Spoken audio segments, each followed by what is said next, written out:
The sea was dark and restless. Grey waves smashed against the hulls of ships, pushing westward through the cold Atlantic night. But this time, the vessels did not carry American soldiers heading for battle.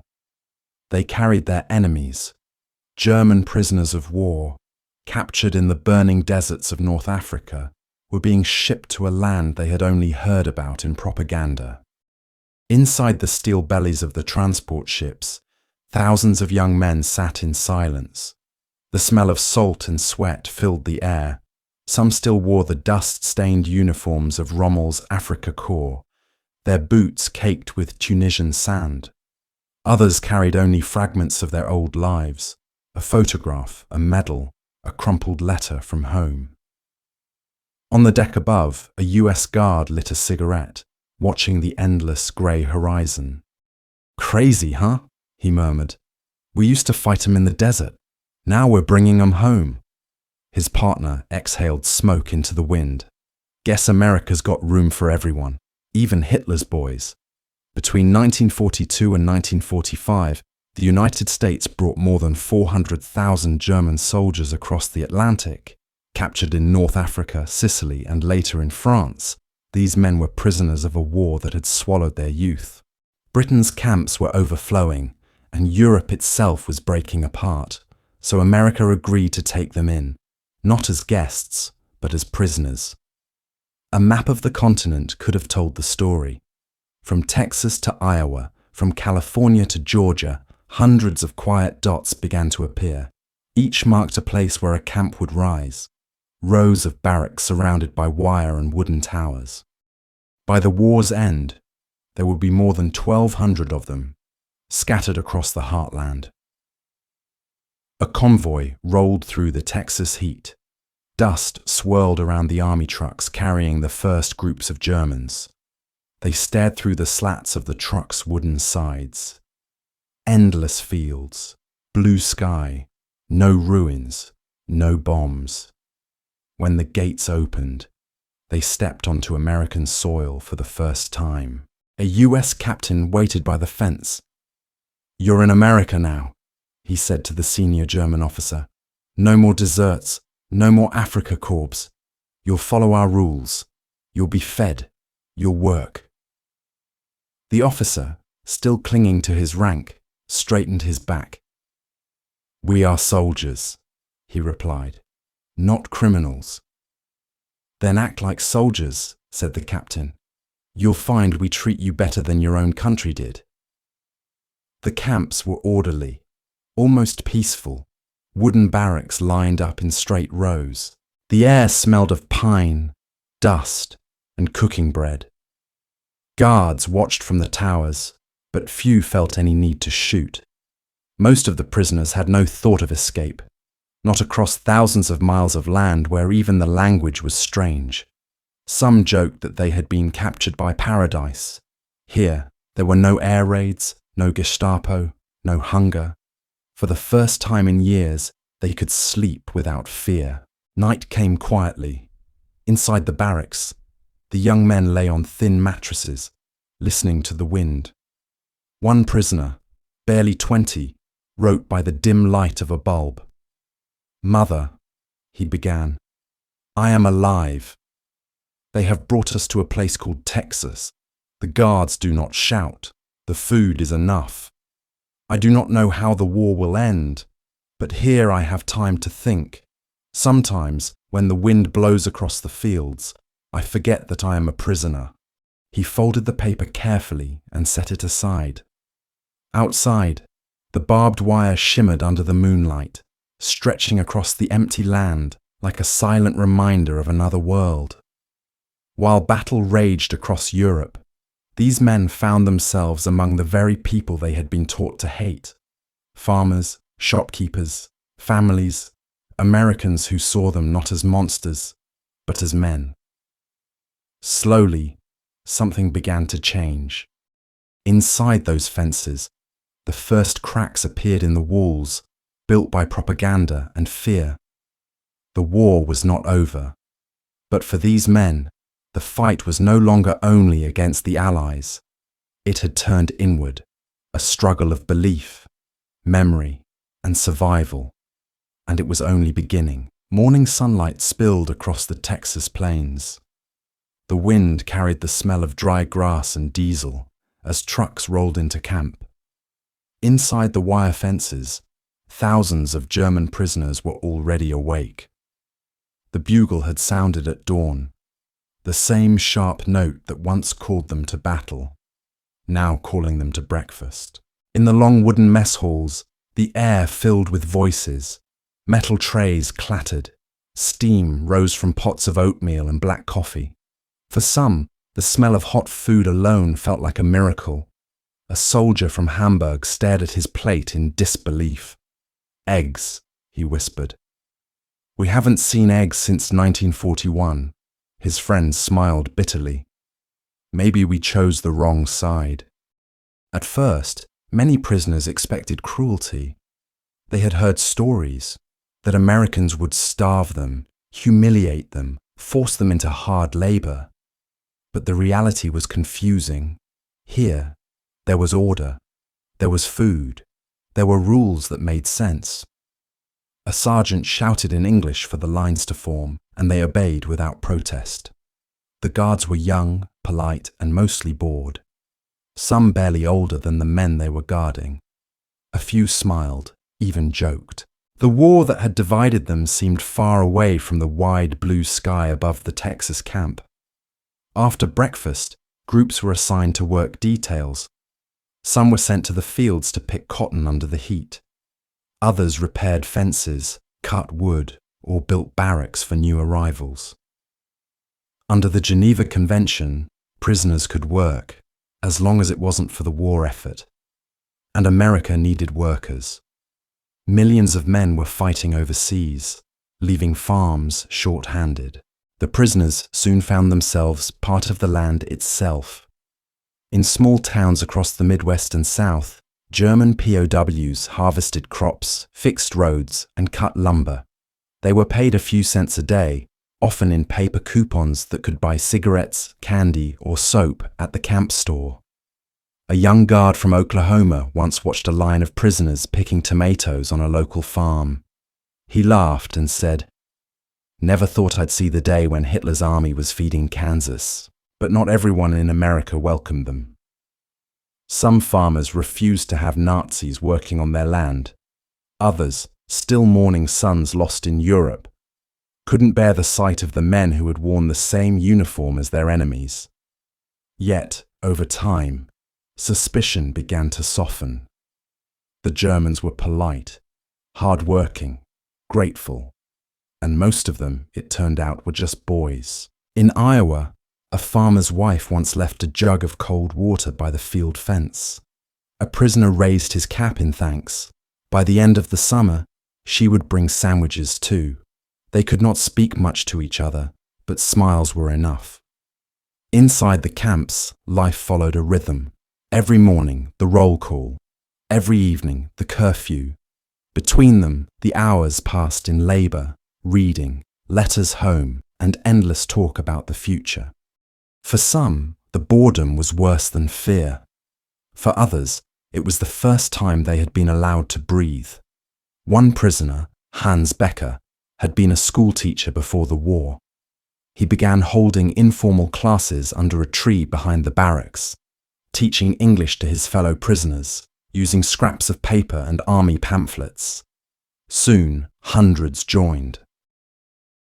They practiced the language of the country that held them, learning words like freedom, justice, truth, words they had heard before, but never truly understood. At night, the camp came alive in its own way. Men carved toys from wood, painted portraits, or formed small orchestras with instruments provided by the Red Cross. Music drifted over the fences. Bach, folk songs, even American tunes they learned from the guards. Sometimes, laughter echoed across the compound, not mockery, but relief. A reminder that even prisoners could still feel human. The guards heard it and didn't stop it. Some even stood outside, listening quietly. In a corner of the camp, another group gathered to pray. A chaplain, an American speaking in halting German, read from a Bible. The men bowed their heads, their faith stronger than their uniforms. For a few moments they were not soldiers or captives, just men lost in a world they no longer recognized. But under the surface, tension simmered. Not all the prisoners wanted peace.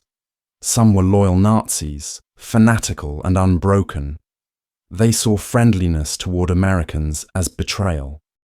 They painted swastikas on barrack walls at night and whispered threats against those who spoke too freely. For them, the camp was another front line, a place to defend their beliefs. One evening, Hans was stopped by a tall man with a hard stare. "You teach them English?" the man asked. Hans nodded. "Yes, we may as well learn something." The other man's voice dropped. "We are Germans. We do not need their language." Hans looked at him quietly. "Perhaps not, but we will need it to understand the world after this war." The man turned away, his silence heavier than anger. The Americans noticed the growing divide. Some prisoners were eager to work and learn. Others refused every task, saluting invisible officers and muttering about Hitler's eventual return. The camp commanders began separating them, the reformists from the loyalists. Those who questioned Nazi ideology were moved to different camps, sometimes hundreds of miles away. Even in captivity, Germany was splitting in two. Letters from home became windows into another world. They were censored, but still precious. Mothers wrote of bombings and hunger. Wives spoke of missing husbands, of cities turned to ash. The men read in silence, realizing how far their country had fallen. For some, guilt replaced pride. For others, the letters hardened them, deepening the belief that the war was not lost yet. At Camp Herne, guards began to notice something remarkable. The prisoners who worked outside the wire were changing. They returned with stories of kind farmers, of laughter shared over lunch breaks, of Americans who treated them like equals. The image of the enemy was fading, replaced by the faces of real people. One prisoner named Otto wrote in his diary, "They say this country is our enemy, but the man who gives me water in the field does not look like an enemy. He looks like a father." The diary was confiscated later, but the words survived. As winter came, the camp transformed again. Snow dusted the barracks. The men built small Christmas trees from scraps of wood and paper. An American guard walked through the compound and stopped when he heard the faint sound of singing. "Silent Night," in German, soft and sorrowful. He removed his cap and listened, eyes wet in the cold air. When the song ended, one prisoner approached the fence. He held out a small wooden carving of a star, a gift. The guard hesitated, then took it gently. "Danke," he said awkwardly. The prisoner smiled. "You speak well," he replied. "Next year, maybe peace." Neither of them knew it yet, but that hope was spreading, quietly, powerfully, through the camps. Not every place was peaceful. In some, fights broke out between factions. At others, men tried to escape, only to surrender days later, hungry and cold. But even those moments carried a strange kind of humanity. A captured escapee once told his guard, "I did not want to run from you. I only wanted to see a tree without wire around it."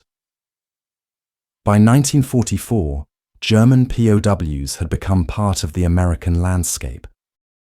In small towns, they picked fruit, built barns, cleared forests.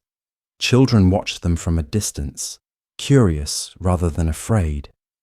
Women brought them food, sometimes smiles, sometimes silence.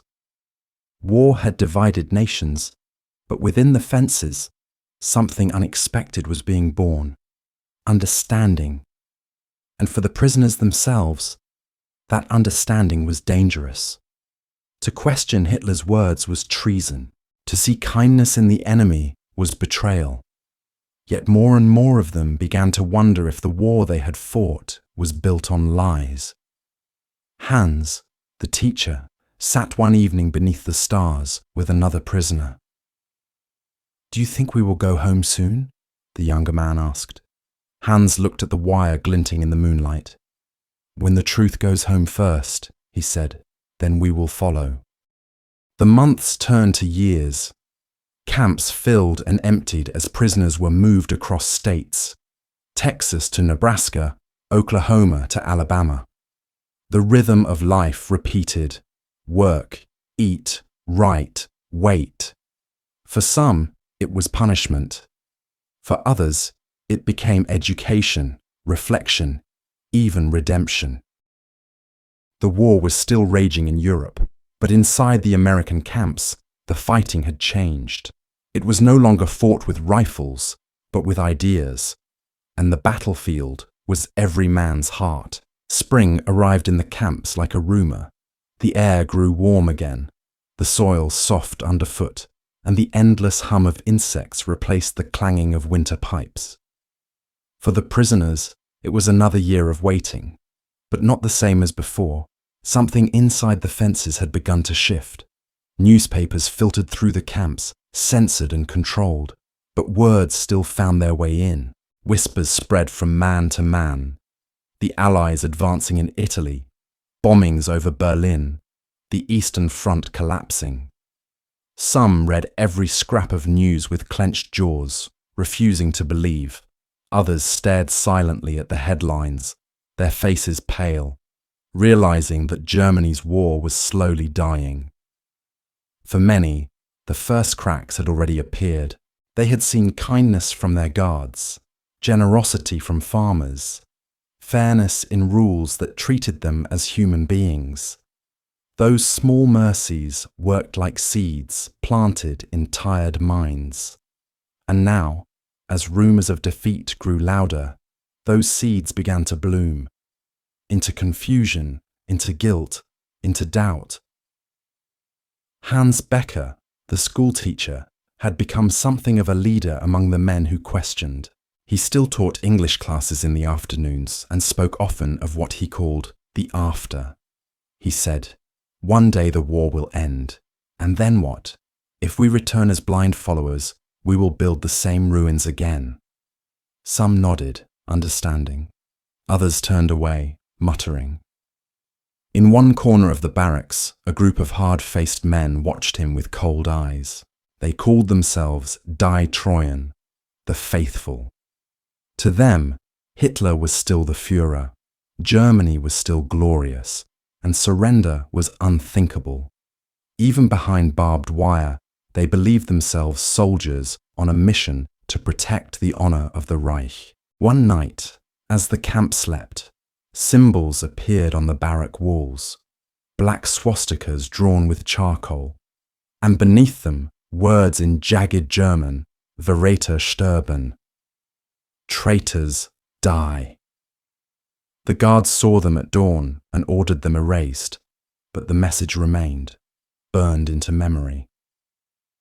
The next evening, Hans found a note under his pillow. It said only one sentence: "You teach the enemy's language, you will pay for it." He kept the note hidden, but began looking over his shoulder. The Americans sensed the tension. They had intelligence reports warning that Nazi loyalists were forming underground groups inside the camps. In some, prisoners held secret courts, judging and punishing anyone suspected of disloyalty. It was the war continuing in miniature. Germany's civil war fought behind American wire. In Camp Tonkawa, Oklahoma, the division would turn deadly. It began with a rumor. A young prisoner named Johannes Kunze was accused of informing guards about an escape plan. No one knew if it was true, but among the faithful, accusation was enough. That night, they came for him. The lights were out. Rain drummed softly on the roofs as 6 men dragged Kunze from his bunk. He shouted once, a sound muffled quickly by fists and blankets. No guards heard it. By morning, he was dead, beaten beyond recognition, his body left near the washroom. The Americans were stunned. They questioned the prisoners, but no one spoke. When they demanded the killers, the entire barracks stood silent. It was as if the war itself had swallowed the truth. Later, 6 men were identified, tried and executed by hanging at Fort Leavenworth, the first and only German POWs executed in the United States. The rest of the camp fell under a heavy silence. The message was clear. The fight for belief was now more dangerous than bullets. After Tonkawa, the army began separating Nazi and non-Nazi prisoners more strictly. Hans and his friends were transferred to a camp in Nebraska. There, life felt different. The guards encouraged debates, provided books, even organized lectures by American professors on democracy and history. At first, it felt strange, learning from the enemy. But curiosity overcame pride. One afternoon, an American lieutenant visited Hans's class. He asked in slow German, "Why did your country follow a man like Hitler?" No one answered for a long time. Finally, Hans said, "Because he told us we were chosen, because he gave us pride when we were hungry, and because we stopped asking questions." The lieutenant nodded. "Then start asking again," he said. "That's the beginning of freedom." The conversation spread like quiet fire through the camp. Some mocked it. Others pondered it in the long silence of the nights. To question was dangerous, but for the first time it also felt necessary. Outside the wire, America carried on. Trains, factories, families, baseball games. The prisoners watched it all from a distance, fascinated. How could a country so free, so open, fight a war so brutally? And how could a land built on equality hold its enemies with such restraint? The contradiction haunted them. One day, Hans worked alongside an older American farmer named Thomas. They loaded hay into a wagon under the sun. Thomas wiped sweat from his brow and said, "You fought for your country. I respect that." Hans looked surprised. "Even though we fought against you?" Thomas smiled faintly. "War's not about hate, son. It's about fools in power sending young men to clean up their mess." Hans nodded slowly. "Yes, we both cleaned." For a moment, there was no barbed wire, just 2 men in a field trying to understand each other. Back in the camp, those who still clung to Nazi loyalty grew fewer but louder. They accused the others of weakness, of losing the spirit of the Reich. One of them, a former SS corporal named Müller, preached at night in whispers. He said, "This place is poison. They feed us lies to make us forget who we are. When we return home, we will rebuild the fatherland. The Führer lives through us." Hans overheard him once and said quietly, "And what will you rebuild it from? Graves?" The argument ended in silence. There was nothing left to say. By late 1944, letters from Germany carried only despair. Cities in ashes, fathers gone, children starving. The once mighty Reich was crumbling under the weight of its own madness. In the camps, even the loyalists stopped singing their songs. They still wore pride like armor, but the cracks were showing. A few prisoners confessed privately to American officers, admitting their doubt, even their shame. One wrote, "When I was captured, I thought I would die of humiliation. Now I am grateful. In this camp, I have learned what it means to be human again." The letter was never published, but it was kept, a small testimony of the quiet revolutions happening behind barbed wire. That winter, snow fell across the plains again. The prisoners built small stoves from oil drums to keep warm. They shared stories, carved gifts, wrote poetry. Some still drew maps of Germany, dreaming of return. Others stopped dreaming altogether. One night, Hans stood outside, staring at the sky. A guard approached, stamping his boots against the cold. "Cold enough for you?" the guard joked. Hans smiled. "Not so cold as our hearts were before." The guard tilted his head. "You're different from most." Hans shrugged. "I was a teacher. I believed in ideas. Then ideas turned to fire. Now I believe in questions." The guard nodded. "Maybe that's why you'll be fine when you go home." Hans looked up at the stars. "Home," he repeated softly, as if testing the word. Far away, the Allies were crossing the Rhine. Hitler's empire was collapsing in smoke and ruin. In the camps, radios buzzed with news that made men stare in silence. Some wept, some refused to believe, others simply sat down, too tired to feel anything. That summer, as Europe lay in ruins, the camps in America became places of quiet waiting. The prisoners planted gardens, played football, wrote songs about home. The guards let them wander a little farther from the wire. The war was over, and in the stillness that followed, men began to rebuild their souls. But not all wounds healed so easily. For some, the guilt would never fade. For others, the memories of kindness from strangers would become the only proof that humanity had survived the war.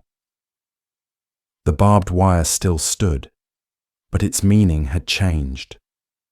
It no longer divided enemies, only past from future. And beyond that wire, the horizon waited. By 1945, the war was nearing its end. But for the thousands of German prisoners scattered across America, time had become something strange, slow and fast at once. They could feel the world shifting beyond the fences, yet the daily rhythm of roll calls, meals and labor continued as if nothing had changed. Every dawn looked the same. Every dusk carried the same silence. And yet, under that silence, something new was growing. In the camp at Aliceville, Alabama, the guards noticed it first. The prisoners no longer spoke only of victory or return.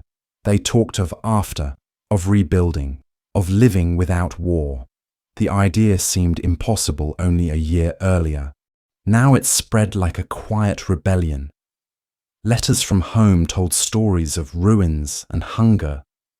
Cities once proud and shining were now ash and rubble.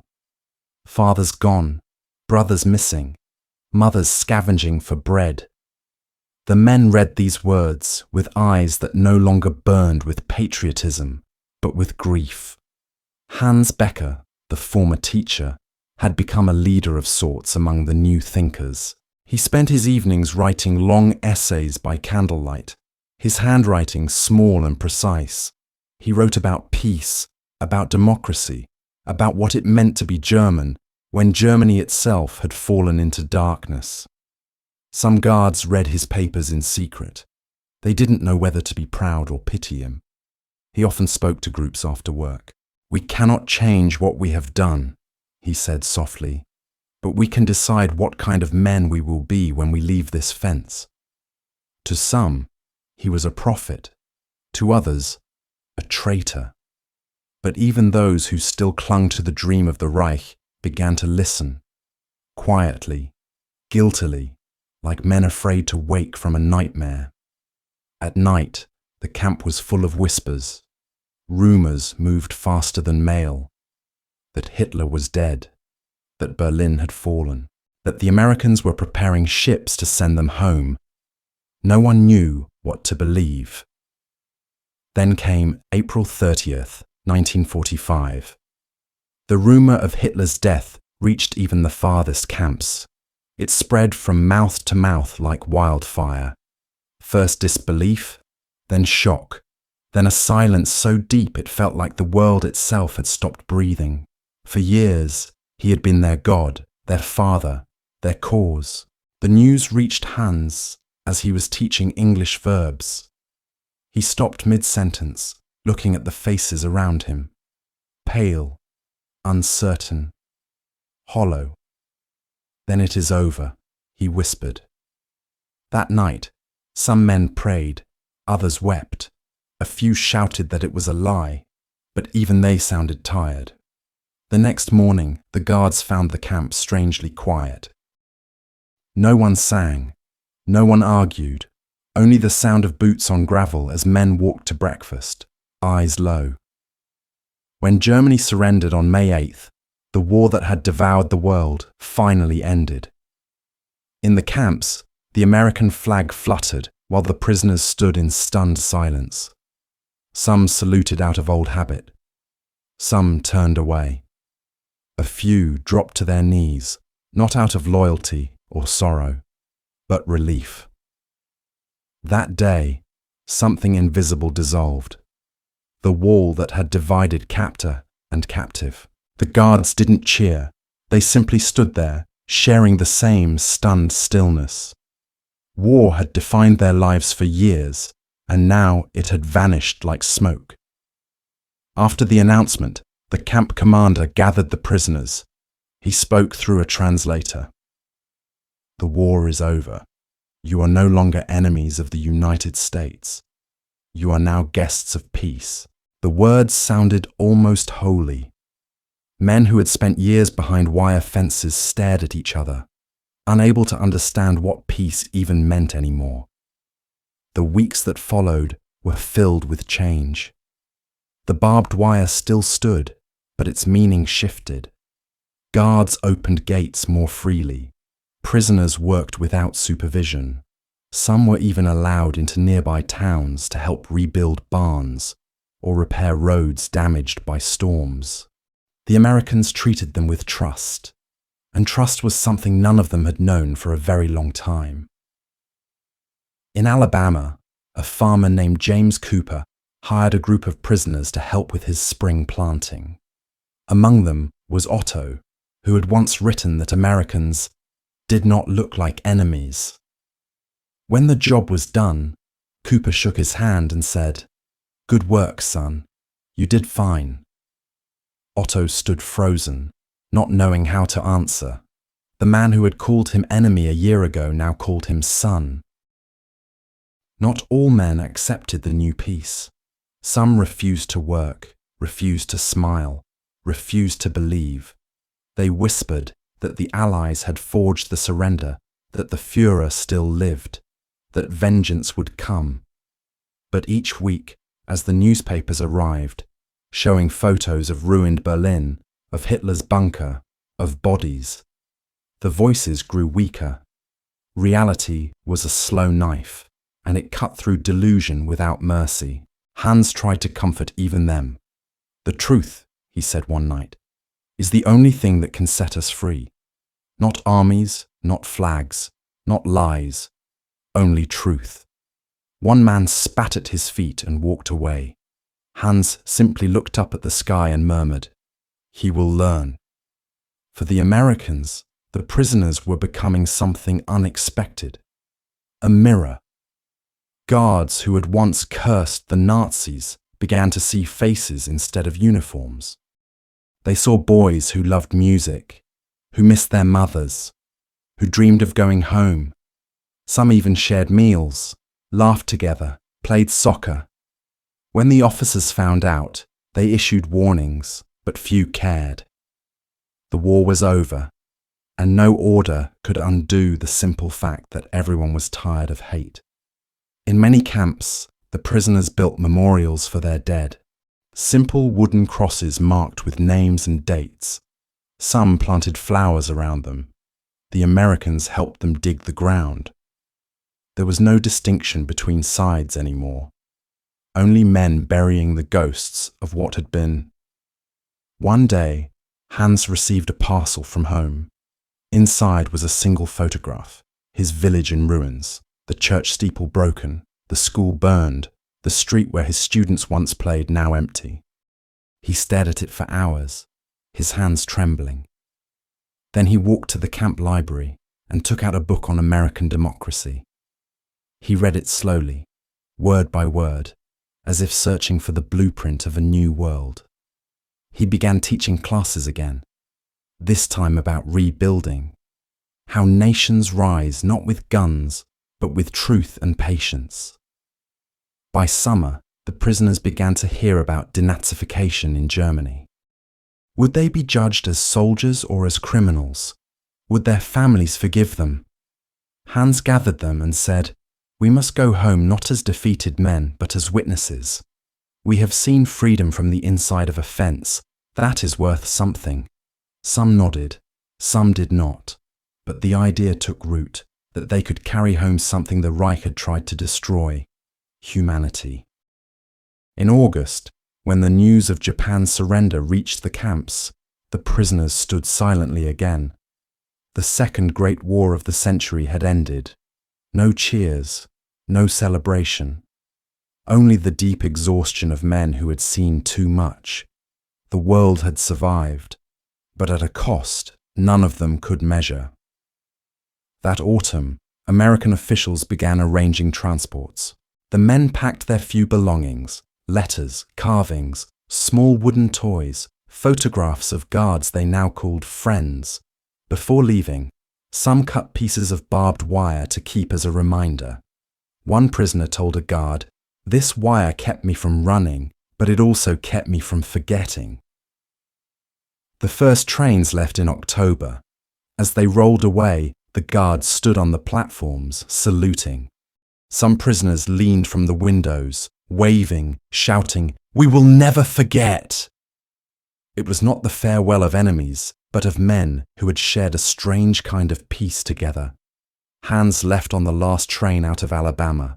He carried nothing but his papers and that photograph of his ruined village.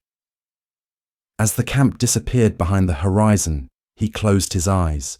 He no longer felt fear, only a quiet determination to rebuild a life, a country, perhaps even a soul. Across the United States, empty camps fell silent. Barbed wire rusted in the rain. Barracks stood like hollow ribs in the wind. Where once thousands of men had waited for war's end, there was only grass now, reclaiming the ground. In the small cemetery near Camp Herne, the graves of German soldiers remained. Some bore names, others simply read, "Unbekannt," unknown. Local townspeople tended them, placing flowers each spring. The war had ended, but compassion had stayed behind.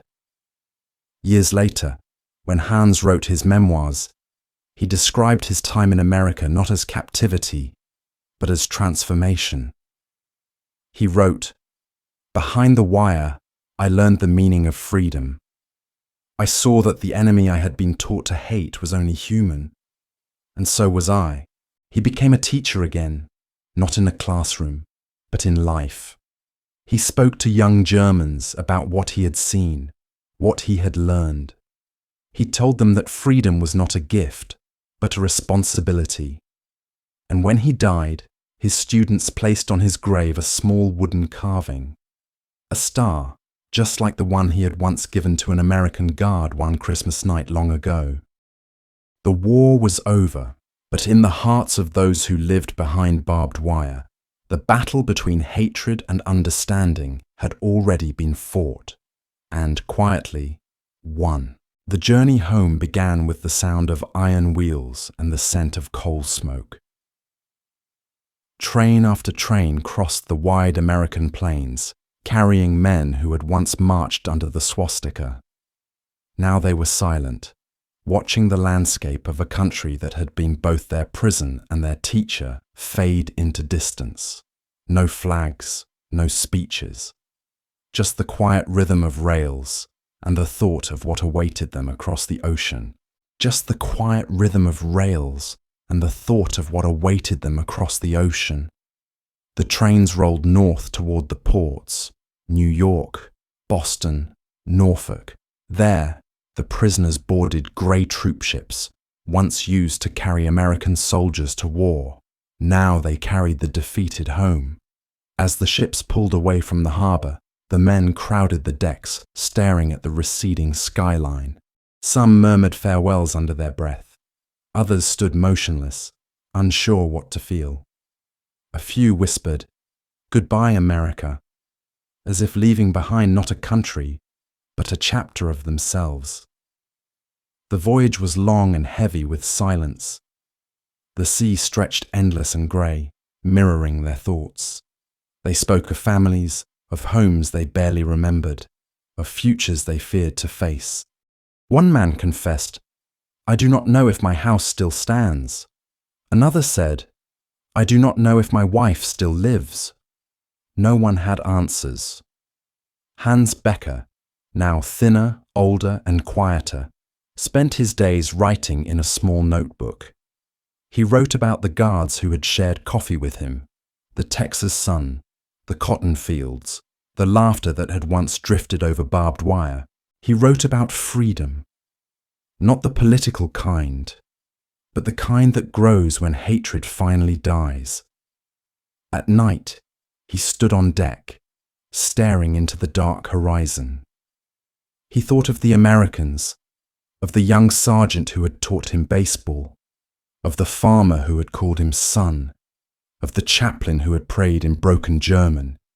He realized then that his captivity had been a bridge, not a prison. He had crossed from one world into another and found something sacred in between. The ships reached Europe in winter. Cold rain fell as the men disembarked in Le Havre, France, to be processed before being sent into the ruins of Germany.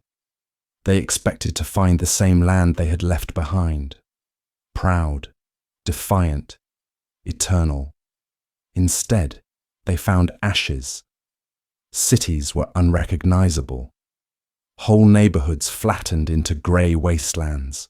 The smell of smoke lingered in the air months after the fires had gone out. Churches lay open to the sky.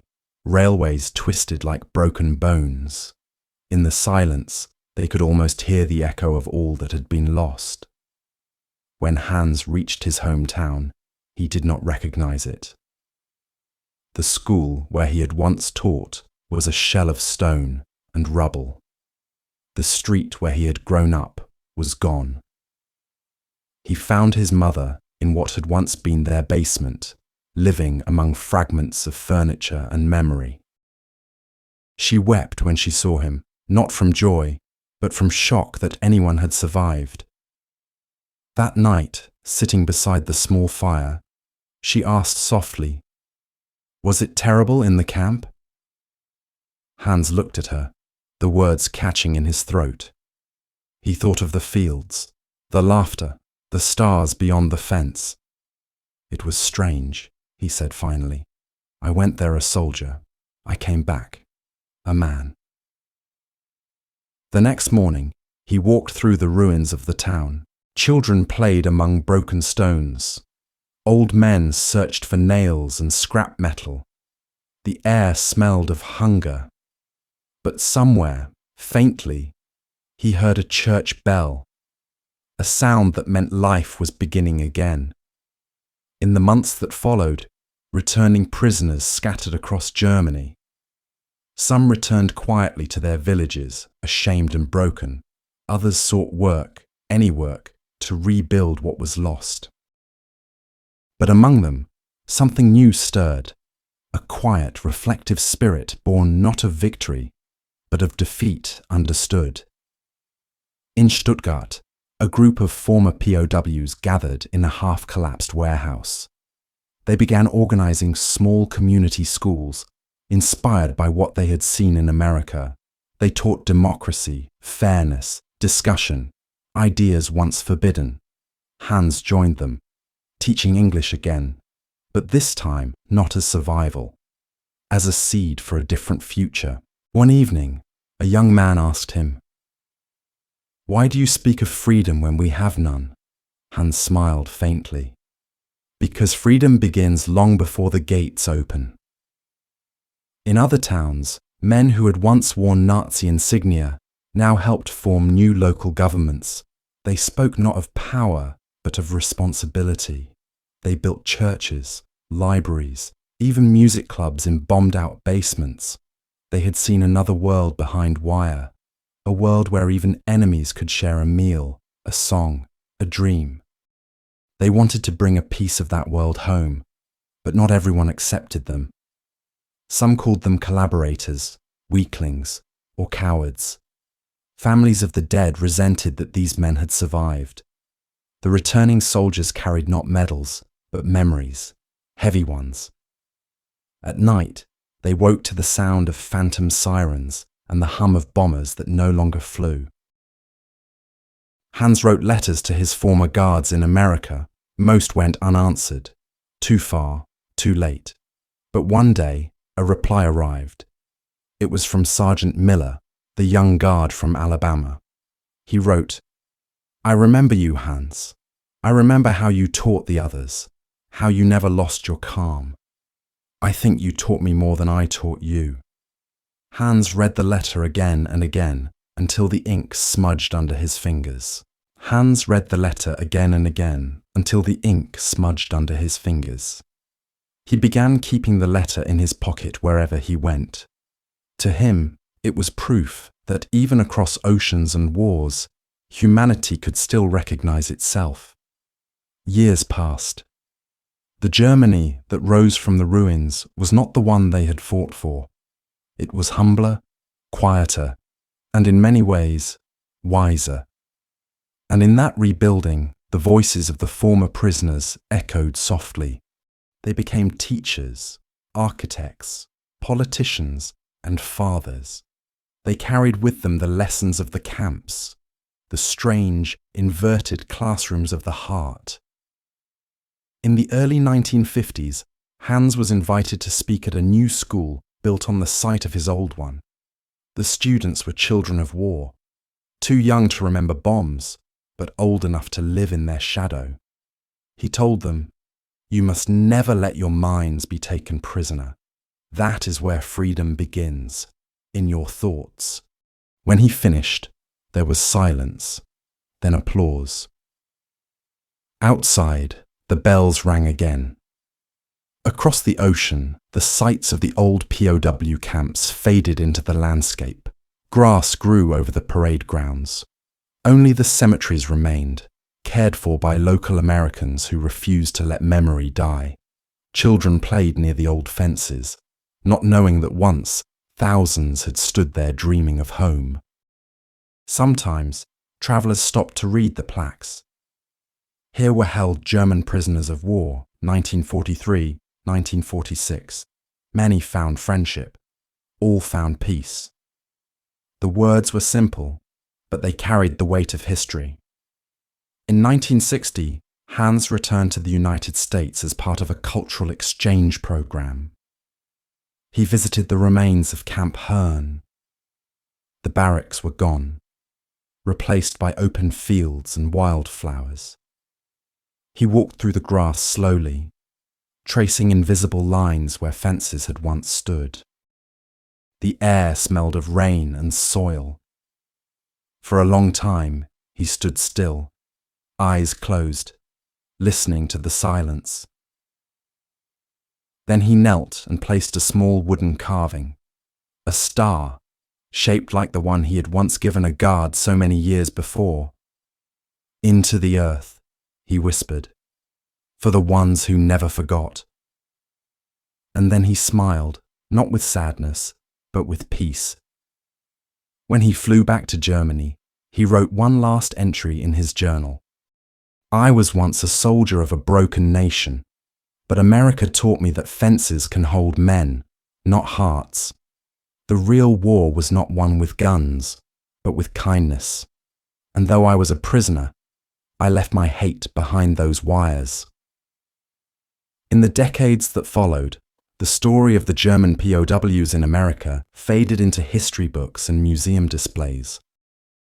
But in the quiet corners of both countries, its memory remained. In the friendships that crossed oceans, in the letters preserved in attics, in the fields once tilled by hands that had once held rifles. The last survivors grew old. Their voices became softer, their memories gentler. When asked about their years in captivity, they no longer spoke of fences or guards, but of the strange peace that had grown among them. They said, "We lost a war, But we found our humanity, and that was the true ending of the story, not in surrender, not in victory, but in the rediscovery of what it means to be human when the world has forgotten.